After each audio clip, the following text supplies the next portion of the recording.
This week's conversation with Jane Garrison of Thread Nuts, the Painter's Threads Collection, is sponsored by the Embroiderers Guild of America at egausa.org.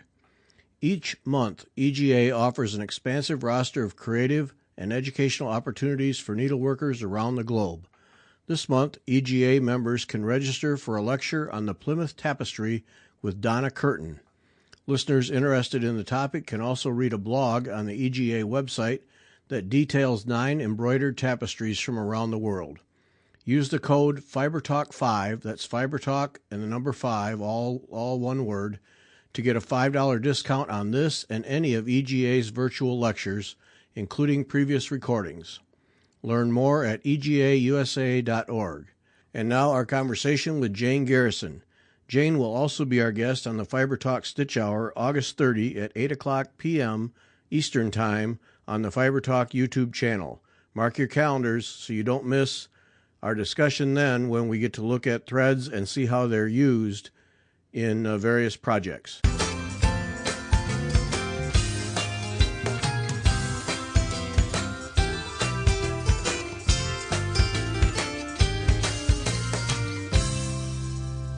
Welcome back. I'm Gary Parr.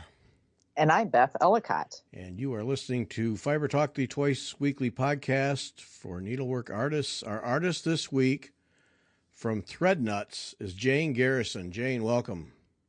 Thank you so much. I appreciate being here. Yeah, well, okay. I'm just going to be you and Beth, just going to talk about threads for an hour, and I'm getting out of the way. Yes. Mm-hmm. Yeah, absolutely, because I am here drooling on all these different threads. Yeah. So, wonderful. Yeah, how did you get started with needlework? My mother had to keep me busy when I was a child. So by the time I was 5, I got a sewing machine as a Christmas gift, and everybody in the family sewed. So did I. And so quilting, then, sewing clothing. It's just been an avocation all my life. I love so that. You're always... Yeah. Had to keep you busy. Here's a sewing machine. Get to work. Exactly. Seriously. If she was sewing, I wanted to be sewing. And she wasn't about to turn her sewing machine over and not be able to do something. So she gave me one to keep me parallel occupied. It's a good trick. Yeah. Credit to your mother. Yep. So I'll say, and then I was in Bluebirds and learned to knit when I was probably 8 years old, and I took off with the knitting. It was just fun to me. It was just something to keep my fingers busy, and you could see what you'd done, and it made sense. When did needlework come in? It's always been part of it. Okay. It's just one more extension. If you think of all the different types of needle arts, they're essentially the same thing, just done on different groundwork. So embroidery is the same stitches as needlepoint. They're the same stitches as cross stitch. They're just different grounds. I love it. You don't care. Just give me a needle and thread. Let's go. Yeah, you're absolutely right. And thread's always been a collection. What else? It makes my fingers itch to do something with it. Not because there's something physically wrong with it, but because I see it and I just can't wait to do something with it. I'm sure, Beth, you feel the same way. Absolutely. I'm looking at these threads and I'm like, okay, itching fingers to just start, because the colors are luscious and okay, so you've got all these different textures. How can I use these in different ways? And you have quite a variety on your website. We of do. Different. We do. The lady who dyes these in Germany is, again, a lifelong needle artist, but a graduate of the Royal Academy. And then she started probably 25 or 30 years ago dyeing her own fabrics and her own threads while working full time. And then she was finally able to get this to where it was a business where she could quit working full time and concentrate on the business. Take us through that whole thing. How do you go from someone who just enjoys needlework, textile arts in general, to developing a wholesale thread business and using as a source a custom dyeing operation in Germany. That's quite a thing to put together. Well, it wasn't an intentional put together. Okay. It Okay. started, um, I was a shop owner and then went to Bernina of America recognized me. I went to work for Bernina doing all of their shows, sewing all the time. But Bernina's from Switzerland. And then after a while of being on the road all the time, YLI, was a manufacturer here in Rock Hill, South Carolina, approached me about coming to work for them. And when I did, the lady in Germany was one of our customers.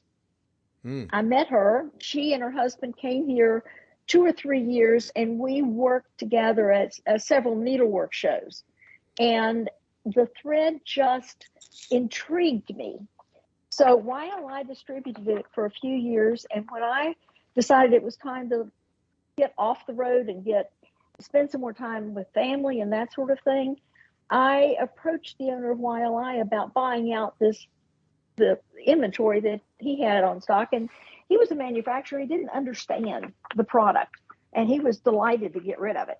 So that's how I met her and how we got started. And it is just, my store was a needlework store and a sewing store. And in small town South Carolina, you do everything. So I've always been a real generalist. Now, there's very little online about you, so our research was kind of limited. So you started a store from scratch, or did you buy it from someone? No, I started from scratch during the cross stitch era. My daughter came in from school one day and said, "Mom, you need a job." So, therefore, I just started small, and as I had the money, I kept growing and growing and growing. And that's what I've done with this one as well. Is as I had the money to reinvest in the business and I had the time. So it was not an intentional choice, but it sure has been a fun ride. It's so interesting how these businesses just evolve. There's so few of them that somebody sits down at the kitchen table and puts a plan together and says, let's start tomorrow. It's always an evolution from some form of needlework, and it just grows from there. Don't you think that's true, though, with most of, for example, the designers of quilt patterns or of needlework or needlepoint? Very few of them start out as artists. Most of them start out as stitch lovers. Yep. And thread lovers. And then they don't find what they want. So they start looking for whatever it is that they're wanting. And pretty soon they have their own lines. And it's just an amazing evolution for most people. Yeah. So you buy up all these threads and with the intention of starting a wholesale business, or was that just part of your shop? I don't have a shop. I have a wholesale business that runs out of my home. At the time when you... at the time? You start with cross stitch in the 70s and 80s was in South Carolina was a big deal. It was a big deal everywhere. It was, but particularly in South Carolina, because we had most of the big designers living like at Myrtle Beach in that area. So consequently, there was every time you went to the beach, you were bombarded by Gloria and Pat. And, I start mentioning names and you go, oh, yeah, oh, yeah, oh, yeah. And they all kind of lived in that area. They kind of fed off each other, too. So the needlework markets were in this area. And once you got a wholesale license, you can go to the needlework markets and then start shopping and spend all your money. Yes. Yeah. And then hopefully you have customers that are going to do exactly the same thing you've done. It's an addiction everywhere. It's an addiction. Yeah. I said I still crack the stitchers. Yes. Yeah. I mean, if you feel when you feel and touch the threads, and you just can't put them down. Everything has a neat texture to it, and there's so much personal pleasure that comes from playing with them and seeing a design develop, or whether you're following a pattern or doing something on your own. Totally. This thread company, so you connect with them, and I mean they look to be beautiful threads all the way around, and such a wide range of offerings. Yeah, I mean, she was a customer, so she was buying raw material from us. Oh, okay. We were sending it to Germany. She was dyeing it and sending it back. And she was looking for someone who would distribute in the United States, because at the time she had a pretty decent European market, particularly a German market, but not the rest of the world.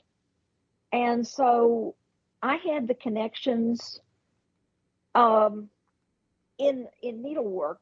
I mean, some of them I hadn't talked to in 20 years, but I still had the basic connections. So it helped me to go to the quilt shows, the needlework shows, the embroidery, needlepoint, whatever kind of trade show there was, and talk to the store owners. Fortunately, most of them that I knew from over the years were still in business. Yeah. So, yeah. I mean, it was fun to get back into it, to tell you the honest to goodness truth.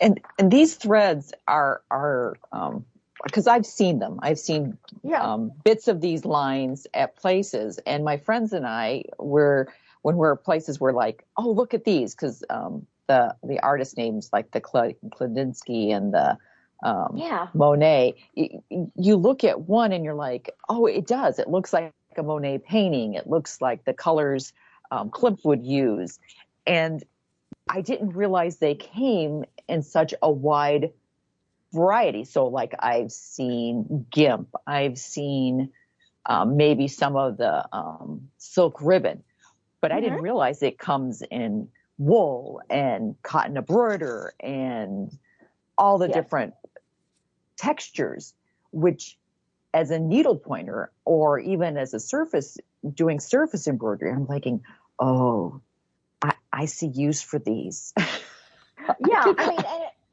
as a cross stitcher, I mean, or anything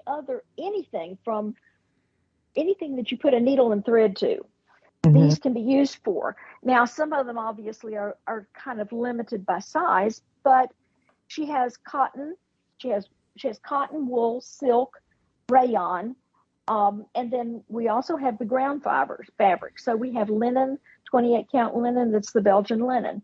We have the 18 and 14 count needlepoint canvas that comes from Zweigart.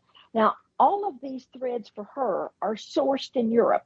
So we aren't using a Chinese market at all. So we have not had the downturn in product unavailability that a lot of the companies have faced. So everything comes from the European market as far as she's concerned, raw wise. So she's able to get them fairly quickly and in smaller batches most of the time. So she doesn't have to have so much money invested. Yeah, going through your website, you start to see some of the names of threads, and I was thinking, oh, you're also selling, DMC and yes, and then I realized, no, you're not. That's the base thread that is over dyed. Yeah, that is correct. And over dyeing is probably not the right word, because these are prepared for dyeing, so they were never a base color of anything. They're pretty much a white or an off-white. Oh, okay. And they're all, they call it prepared for dyeing. So they actually do some treating so that the threads are just like they would be, like whatever DMC uses when they send it to their dye house to be dyed the solid color. And yes, the cottons all come from DMC. And the silks come from Auvers-Soie. The metallics all come from Auvers-Soie. So the companies that do business here, they do business here in the United States as well. They just don't bring every single product because it's an American distributor for DMC. It's not DMC of France that is here. It's an American distributor. Yeah. So then if you're starting with a base thread that is prepared for dyeing, then what you're offering through thread nuts then must have characteristics that are different from conventional over dyes? Well, most of the time, yes, because for one thing, the most people do what they call space dyeing if it's variegated. In other words, it's a predictable color change. So particularly if it's done by a machine, the colors, they'll choose an inch and a half, 5 inches, whatever they choose as their color change. And it's shot out like an inkjet printer onto the thread. And when it gets to that point, it changes color. And ours are dyed in a totally different way. I've honestly never seen the dyeing. It's a secret that she will not share. But it's when she chooses the colors, it's a mix of colors. There's never two skeins exactly alike because she hand applies the color to the thread and the fabric. But it's never the same amount. All the same colors are used. So if let's say the Monet has, and is now called Claude M because someone trademarked the name Monet in Europe. So if you take that color and you think of his paintings, you think of the greens, there's some oranges, there's some yellows, there's some browns. So all of those colors are mixed in. As far as her dyes are concerned, she mixes all of them, not together in a batch, but applies them all separately. And then they're washed. So then they bleed together. So it's really interesting to see how it comes out. But when you stitch with it, it gives you a more organic look to your work. Yes, I would say so. I would say so Yeah. because I've stitched with some of these threads, and the variegation is much, I don't want to say smoother. It's not big. It's not predictable. Right. And that makes it a lot more fun, especially like if you're doing a crazy quilt, or I belong to a group that does art quilts, and they're looking for something that's a little bit more organic when they're stitching, and these threads do that, and it's like I said, sometimes they're hard to find these exact threads.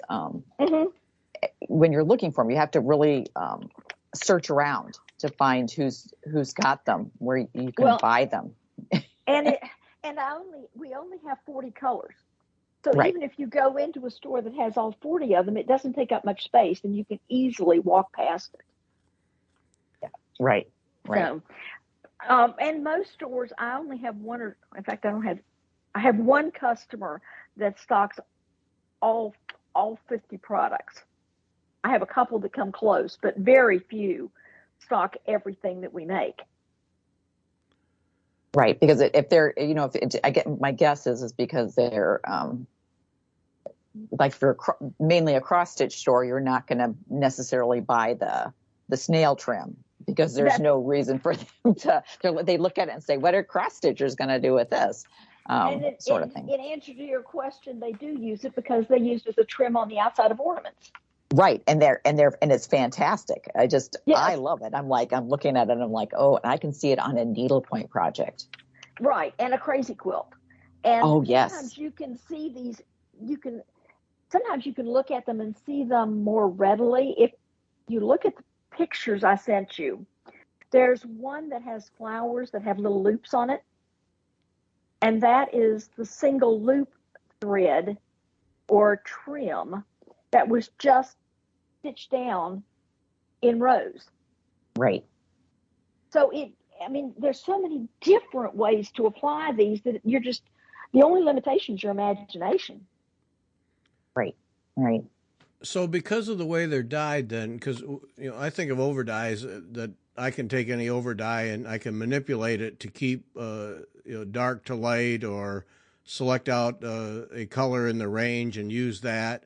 But these, I've not used your threads, but so these really, you can't do that. So you get a completely different look than you would with something that goes from dark to lighter in the dyeing process.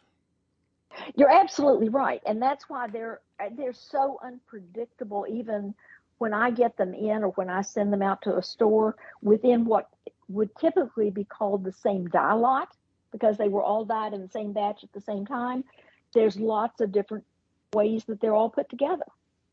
Mm. And so every skein looks different, and therefore every skein stitch is different. However, if I take a skein that was produced 6 months ago and a skein produced today and stitch them, the colors are all there. They're just not the same amount in the same place. So does it blend? Yes. Does it match? No. Does that make sense? Oh, it does. It not see to me that's opening doors that I would not have with standard overdyed floss. And you're absolutely right. And therein lies the problem and the joy of working with these. Right. Right. Yeah, there are some individuals that are so um, they want everything to be matchy. They don't like change of any sort.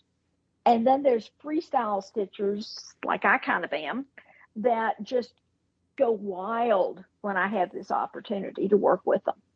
So it's not a thread for everybody by any means, and it's never going to be sold in a big box store. Well, that's Right. good. Yeah, We'll take that. This is a local needle workshop. I mean, that's where I encourage people to shop the internet because most of our local stores have an internet presence now after the pandemic.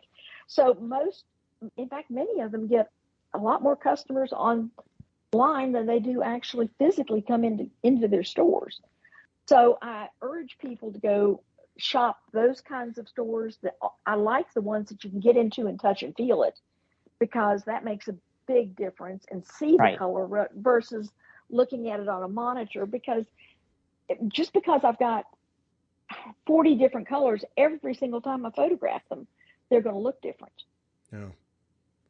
And they're going to look different on your screen. So it's tough to sell one sometimes when you've got so many variables. Well, but what this is suggesting to me, just to go to a most basic scenario, if I have a cross-stitch scene where there might be some grass or some sky or some water, and I'm one of those who's willing to change the threads that are prescribed by the designer, then I might do well to have some of the thread nuts threads for water and use that because that would give me a much different visual effect than I would with a solid or a conventional overdye then.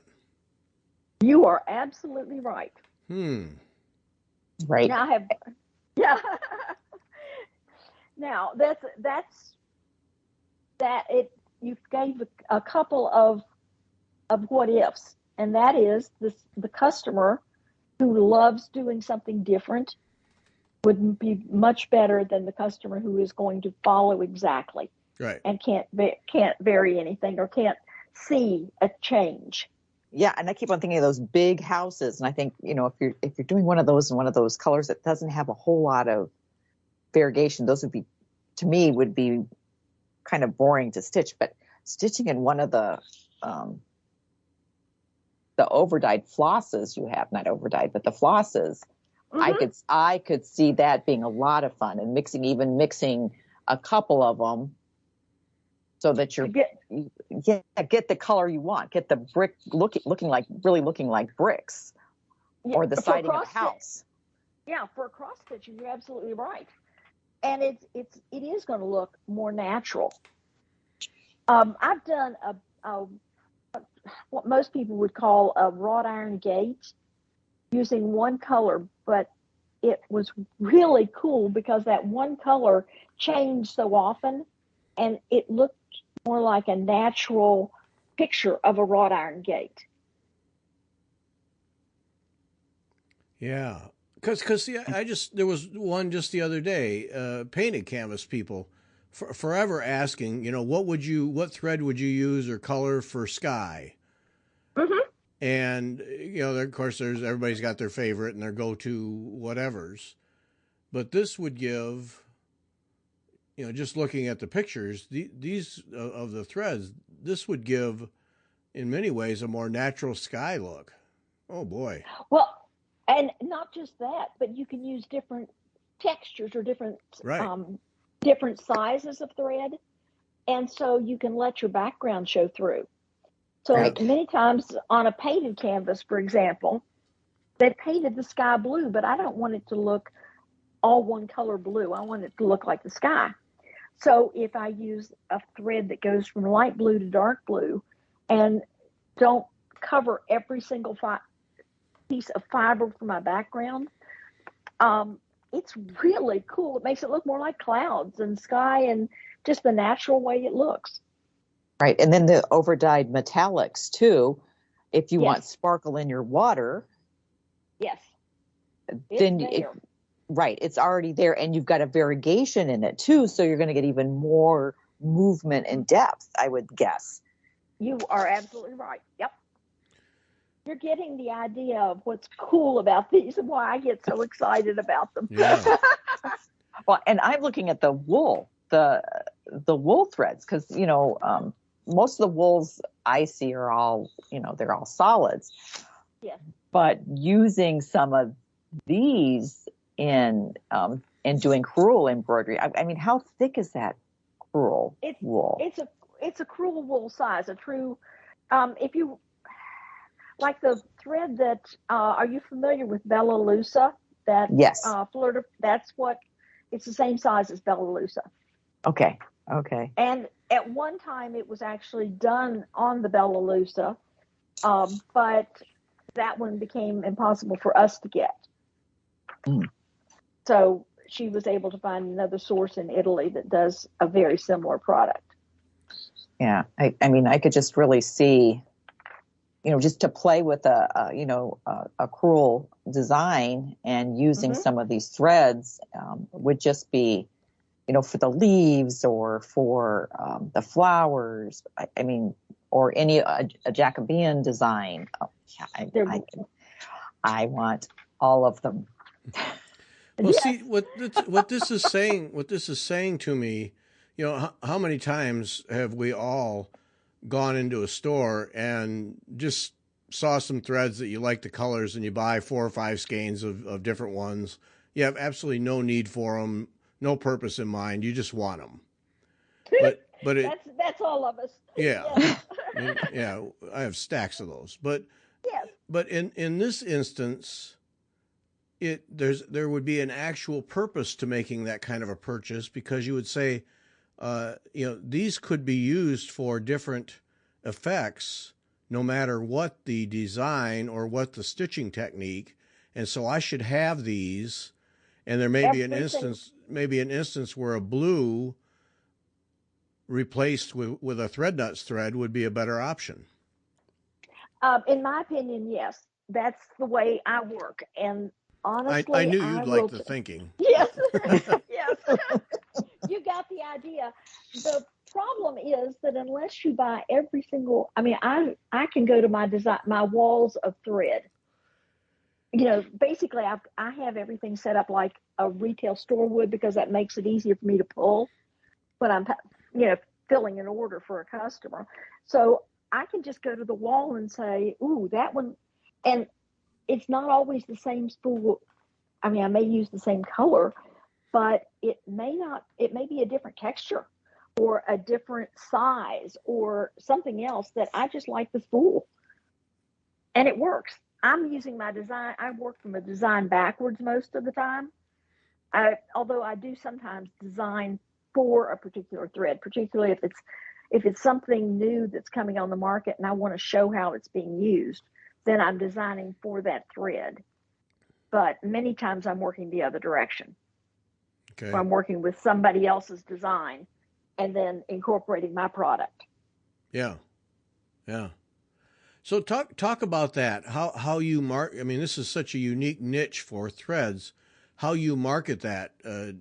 Is it through? Do you do your own design work to demonstrate? Do you work with designers to use your threads to show it? How do you get examples out into the market so people can see what these do? The word is yes to all of Okay. that. And it depends on where. There's not enough hours in the day to work with individuals. I have several designers. I have crewel designers, for example, that do the things that you were talking about. I have um, quilt designers that do embroidery. I have wool applique designers that use a lot of these products. And when I find one that I can work, I mean, sometimes I can't work with them, but sometimes they come to me and then we kind of pull it all together and work as a team. I've got one that's doing counted canvas, and she's one of the few teachers that does counted needlepoint canvas. That's doing some really amazing designs. So it's just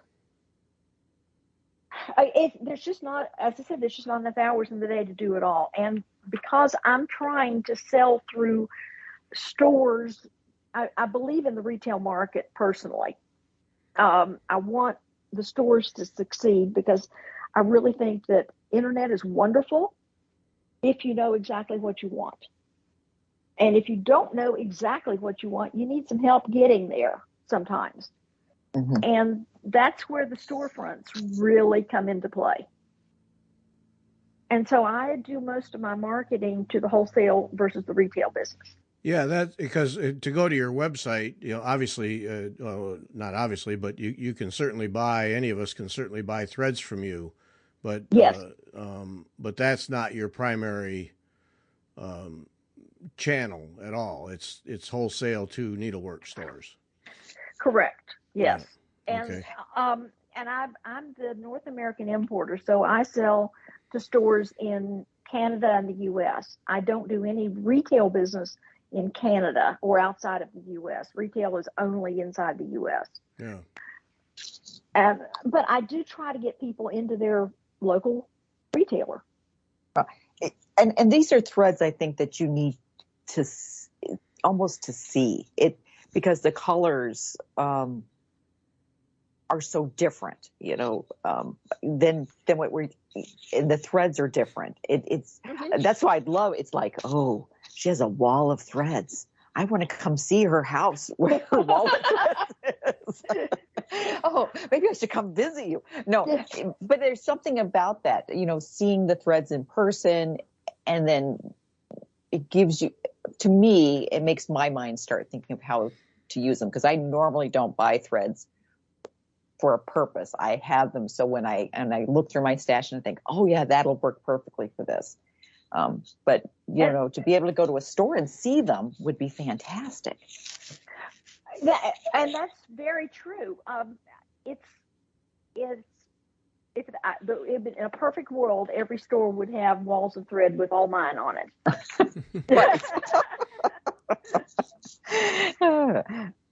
Do you guys look to constantly expand your offerings, or have you found kind of a happy level in terms of the colors and the thread types that you offer?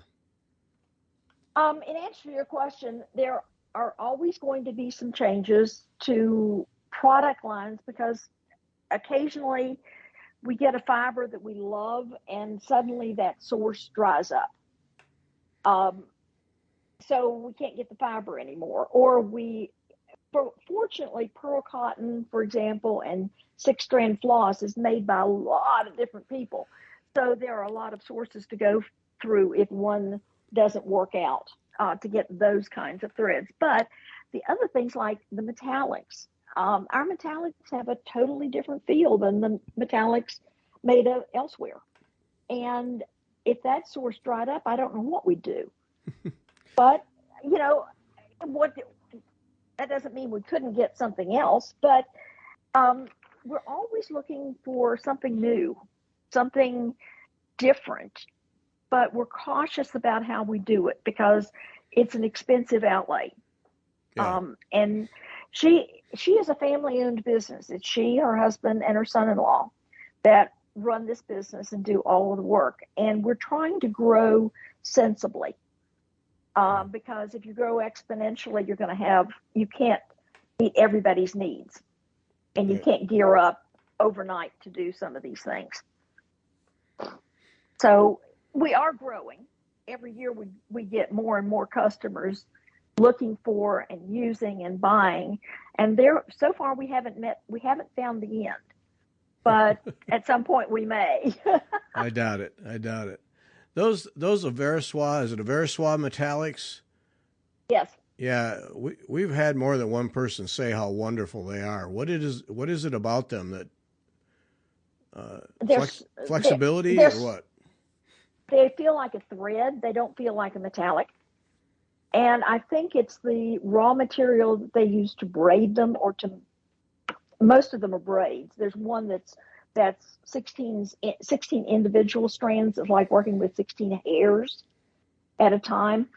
But the others are a braid. And the braids they're flexible. They feel good in your hands. They don't fight you. They don't kink up when you're working with them. They're just lovely threads. That's all there is to it. And I don't know how they'd make it different. I've never been to a Veriswa, but that's how they make theirs. Seems, Beth, like we need to own some of that. Or you probably already do. Yes. Actually, no, I don't, because again, the stores I've been to, I've only seen, it's like they'll have, like I found the GIMP. And where are you located, Beth? I'm located in the Quad Cities area, and where I found the GIMP was in Albuquerque, New Mexico. Okay. So it's not like it's harder to find sometimes. But this metallic braid that's variegated, I see so much potential in there because I like the sparkle. Oh yeah, yes, I could buy all the colors, but but it's I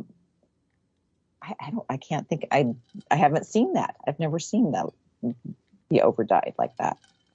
Well, it's again, not every store carries every fiber. Right. The GIMP has been a fairly interesting sale because it has so many different applications.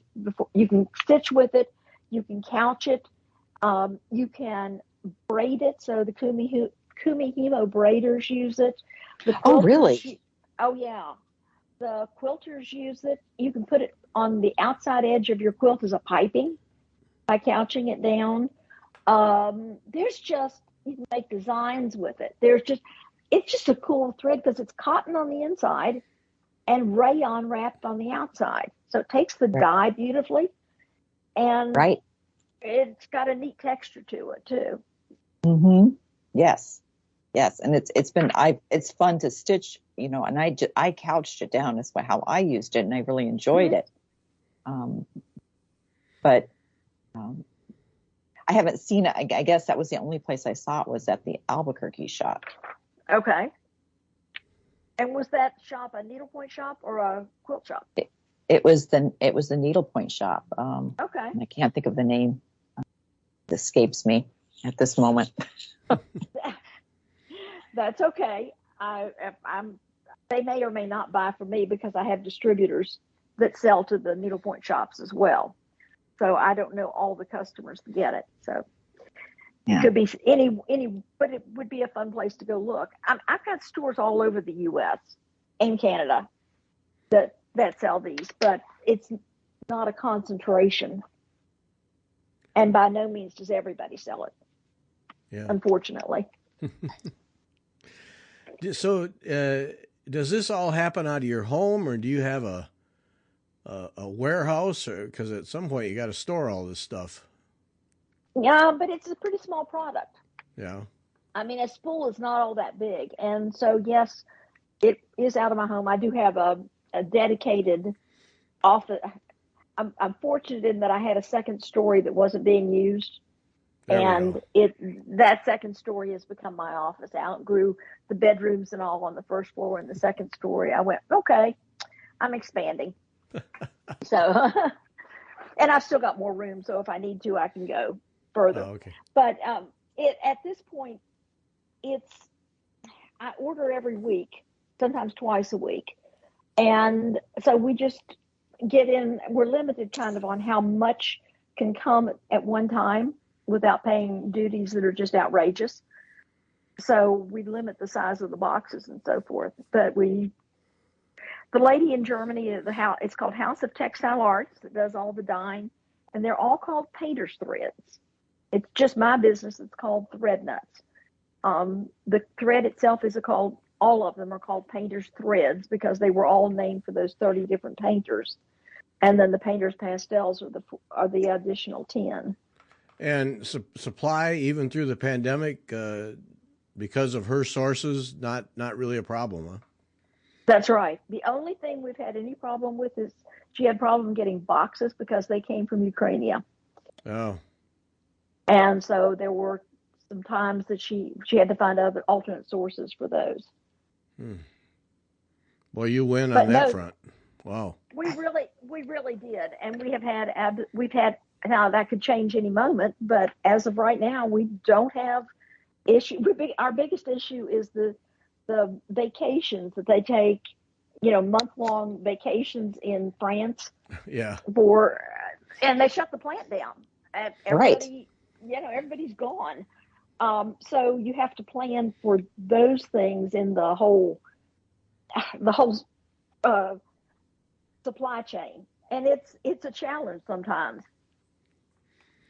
Yeah, I've never been able to wrap my head around that concept. I admire it, and I'm jealous that they can get away with it. But no, I used to edit a trade magazine for research scientists, and it was an international magazine, and I had to deal with that in the summer a lot, and that was back in the days before we had computers and email, and I had to, I got caught a couple of times.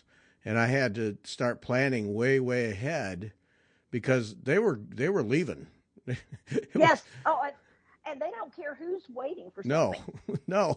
When the whistle blows at that day that vacation starts, they just get up from their desks and walk away.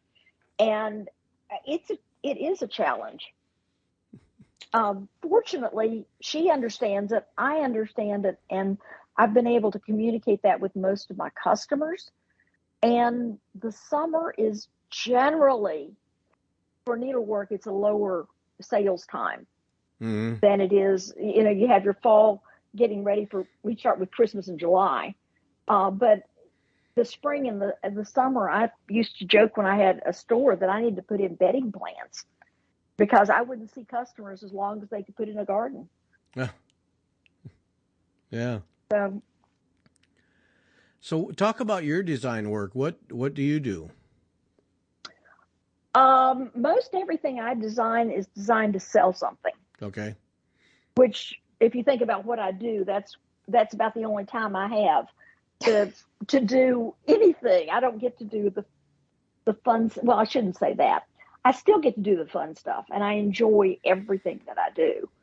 But generally it has a purpose that the ultimate goal is to show a customer, whether it be a wholesale or a retail customer, how product can be used. Yeah.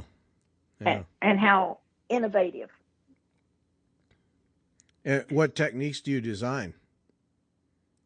I design on needlepoint. I design on quilting. In fact, virtually every photograph I sent you is my design.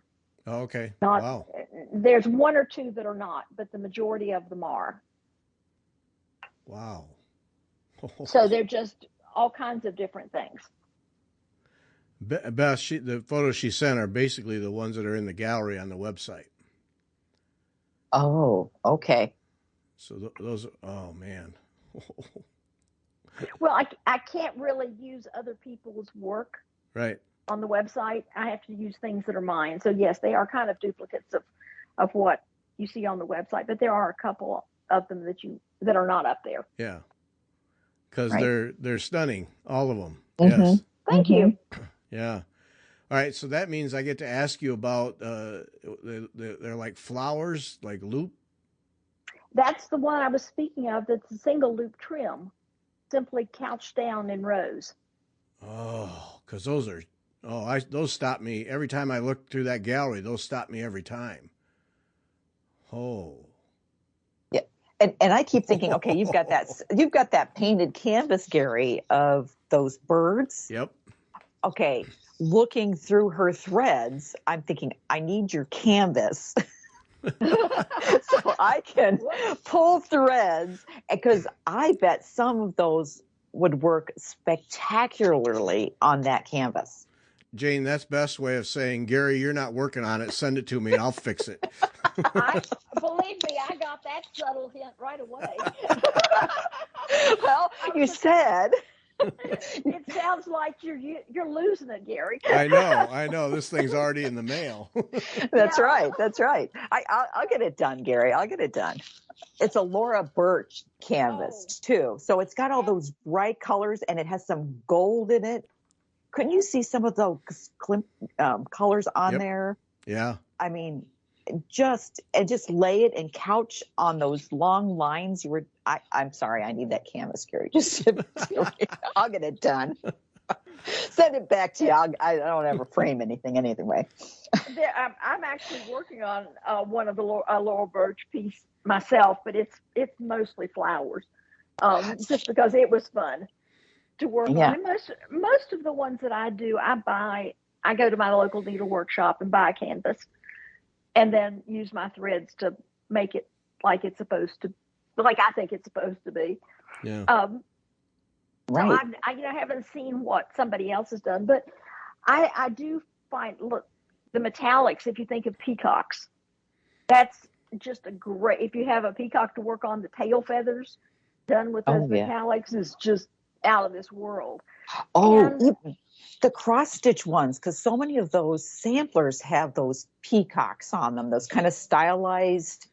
They're just like circles sitting around, but think of those in one of those metallics instead of just doing it in cross, just the regular floss thread. CNC floss, yeah. And you can use like a number 4 braid, or you could use the metallic twist, which is 16 strands, and treat it like a blending filament. Oh, yeah, absolutely. Wouldn't that make those so much? And the little girls who made those samplers, if they had a chance, they would do it. They would. Yeah. In a heartbeat. Because if they're designers, they see it. Mm-hmm. But there are some designers out there that are painters, or they're not stitchers, so they go at it from an artistic. They come into it from art background, not from a stitching background. So it depends on who the designer is, right, as to whether they would see it or not. And then most of the time, they just when they have a model stitch for markets or whatever, they let someone who's a good friend do the stitching on those. I wish I had lots of hours in the day so that I could do more, but I don't. I know. Everybody needs to sleep and eat, which is sometimes too bad. I wish I didn't have to sometimes.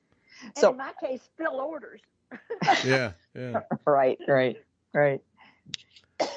Okay, so Beth, once again, we're doing a show here that's costing us money.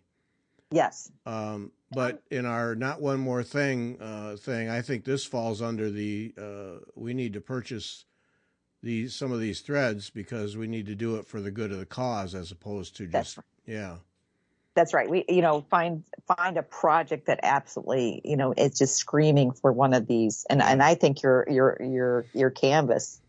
I could see these threads all over it. I guess I better get it in the mail. Either that or start buying some threads. Right. That's it, Gary. Yeah.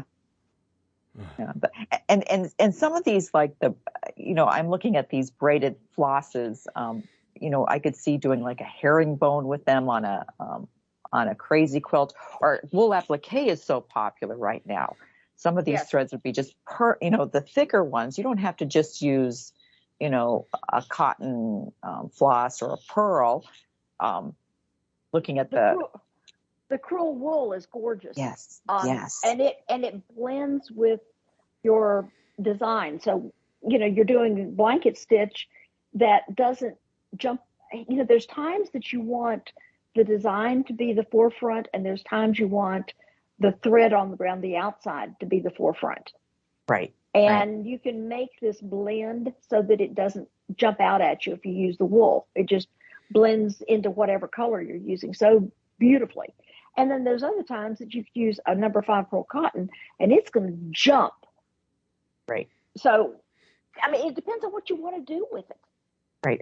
Well, and there, there's some designs that, it's obviously the stitches that are screaming. So like you just have the circles going, and then to use some of these just fun threads on it, just to make the stitches just pop. It would just be, oh yeah.